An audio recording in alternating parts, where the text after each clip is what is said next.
Hello everyone, welcome back to the channel, and today we got ourselves a little bit of a different video. I want to talk about an anime that I honestly don't hear much about anymore, and that is the Seven Deadly Sins. For context, I started watching the Seven Deadly Sins pretty early on, like before I was watching it, not when it came out, but before season 2 had come out. I watched season 1, and surprisingly, this show I had very strong feelings about. I guess this is the purpose of the video, is to just kind of talk about the show and how I feel about it, especially now in 2024. Now, I guess I'll get the initial feelings out of the way, and that was that it was fun, especially in season 1. Getting to meet these characters was fun, and I immediately gravitated towards the show because it was in a medieval setting, which a lot of anime aren't, and when they are, they're part of the most shit genre of all time. By the way, the most shit genre is isekais, for those of you who didn't peep that. But the Seven Deadly Sins was basically like a regular shonen set in medieval times, which I don't feel like we get enough of. Like, we get very old shows, I feel like we get some kind of more post-medieval, like Attack on Titan, Full Metal Alchemist. So it was nice to see just night shit in an anime. So I suppose I could talk about the important people, which are the Seven Deadly Sins, the main group of characters. They're not the main characters because there's Elizabeth, and then there's I forgot his name, Tauntaun. That's not his name, but you know who, the pig. The Seven Deadly Sins, I think, are pretty strong. They're all different enough from one another to actually make them very interesting. Now, I'm going to preface this by saying I did not finish Seven Deadly Sins. I stopped at season 3. That'll kind of tell you where my thoughts are and whether I would recommend the series. But again, the Seven Deadly Sins, they were all fine. I guess the strongest of them was definitely Ban. With the weakest being,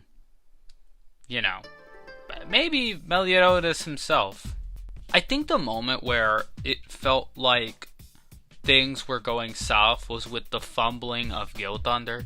Obviously, if you remember this scene, the badass one where he throws the spear and then Meliodas throws it back at him, and he just kind of tilts his head dodging it, is so sick. It felt very different at that moment. It was so insane. It was so like a JoJo moment. And then he stops being cool after that, and he's treated like Neji is in Shippuden.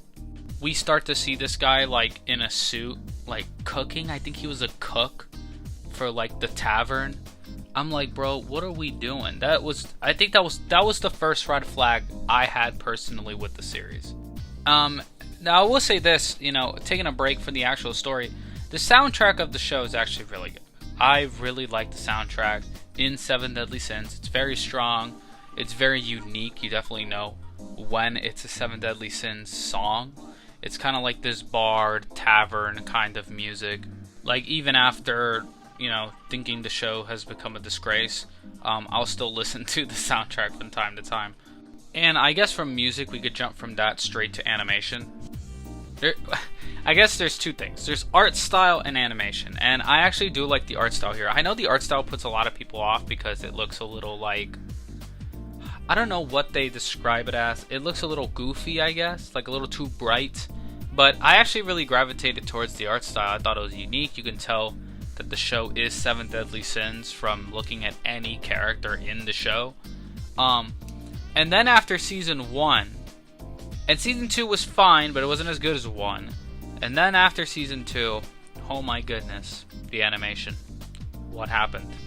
For every up that the animation had, there was a down that was even stronger. I think the one that people always point to is the Escanor Meliodas fight, which is absolutely insane. This is like Michael Jordan and LeBron with the episode 5 of Dragon Ball Super in terms of who can be the shittier animated fight scene. And I guess speaking of Escanor, we could talk about Escanor himself, which he's badass. I know it's a bot thing to say because everybody loves Escanor, but it's really hard not to like Escanor. I don't really care about whatever he's got going on with Merlin. but Escanor himself is sick, and his power is balanced enough for it to work, because obviously, if you have someone who's just that OP 24/7, you know, it kind of destroys detention. I think Super can learn about getting rid of characters that are too broken in their team. Beerus and Whis. But here, it makes a lot of sense. I like how they handled his powers. I like this character, and even though he's introduced late, he fits very well with the cast. So, what exactly, destroyed the series? Because the thing was, with Season 1, the show felt exciting. There's this scene where Meliodas and Ban are, beating the shit out of each other in the prison when we first meet Ban, and it was just so sick. There was just a magic to it. When King was cool and Diane was neat, and what happened? What got this show to take a nosedive? I think there are several factors. One, the butchering of some of their characters, like I mentioned with Gilthunder. But there's also the fact that I feel like the lore just started getting really, really convoluted. Once we met those assholes that are super broken and super overpowered, I don't even remember their names. Meliodas, but with black hair, and then all his buddies. This shit started getting so ridiculous. And I think the Angels too, once we got to know them, this is where I couldn't even follow anymore. This was just so convoluted, so messy, and it took itself way too seriously in a show that I don't think should have even done that. Every single time I thought about my favorite moments in Seven Deadly Sins, it was when the show was at its most wackiest, most fun. And yeah, you can still have threats and still keep some danger and still keep some tension, but I think the story got so convoluted and it took itself, it felt almost pretentious at one point, especially when we started learning about the angel stuff. And I'm just gonna go ahead and say it, this show by a point really creeped me out. And I'm not one of those guys who's uber PC, it doesn't really matter to me. But this show, the Meliodas Elizabeth relationship is gross. It's what? She's reincarnated to always be his girl, which is just, I'm not even gonna get into why that's disgusting. Basically, to make it make sense, let's imagine, actually, I don't even want to make you guys imagine, but we're just gonna do it anyways. So Hashirama, right? He's this ancient Hokage, right? And let's say he couldn't die because of Hashirama cells, right? He just kept living on forever. And instead of his opponent being Madara, he was to be with him, right? In a relationship. Well, I don't know. Let's say that the Indra line are females. That would be okay, when Madara dies, then when Sasuke appears, or the next female line, Hashirama would get with them too. No, dude, that ain't it. And then it continued to be weird with Ban and that one fairy girl. She looks like she's 5. And everyone in the comments, you could be oh, but they're fairies. I don't care what they are. It's about what they look like. King and Diane is just another weird one, because just the size discrepancy. And you know what? You could say that Diane at least looks childish enough, unlike Ban, but it's still weird. I found that, why are all the relationships some form of little person or a younger person and a older or bigger person? It made me feel weird after a while. The comedy, they relied on this joke of Meliodas being a perv, but dude is ancient and this girl is young as hell. I don't even remember her age. I believe, if my memory serves me right, this woman is 16 and Meliodas is 1,000. Hello? Why are we doing this? And I'm just gonna go ahead and say this. Out of all the main characters, okay, I don't like a lot of protagonists in shonen. My god, Meliodas, dude. This guy has to be the lamest, corniest, creepiest protagonist in an anime I've ever seen.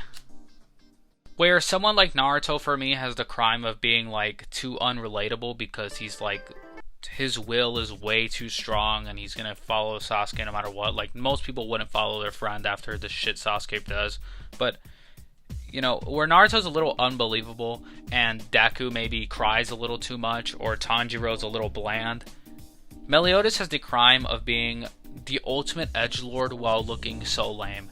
This guy has thinks he's so cool, the way he looks, his abilities. And when they stab him over and over again in that one scene by the guys I don't remember, they stab this guy over and over again. And I'm just cheering. And man, the joke about him being a perf, it's so needlessly creepy. I couldn't stick with it. Meliodas is definitely my least favorite protagonist out of any anime I've seen.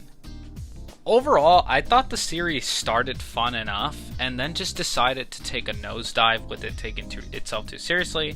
The animation team, I believe it switched or the funds weren't there. Regardless, the animation took a massive hit. And then the characters just becoming creepier, especially Meliodas. But yeah, those are my thoughts on 7 Deadly Sins. Not exactly a positive video. If you're a fan of 7 Deadly Sins, tell me why. Was I mistaken to stop after Season 3? Should I have stuck with the series? Or did I make the right move?